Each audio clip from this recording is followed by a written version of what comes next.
Today, I'll show you how to create a personal portfolio in Canva, a perfect way to showcase your skills, experience, and accomplishments. Whether you're aiming to impress clients, land a job, or just organize your work, Canva makes it simple.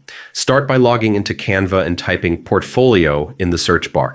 You'll see a variety of templates specifically designed for portfolios. Browse through them and pick one that fits your style and the kind of work you want to highlight.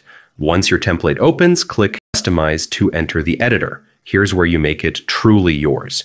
Replace placeholder images with your own photos or project screenshots. Canva also offers a large library of free visuals if you need inspiration. Next, update the text fields. Add your name, a short bio, skills, and any achievements or experiences you want to showcase.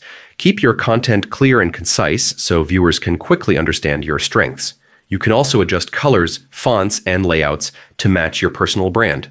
Once everything looks great, click Share and choose Download. PDF is ideal for sharing digitally, while JPG works if you want to post your portfolio online. And that's it.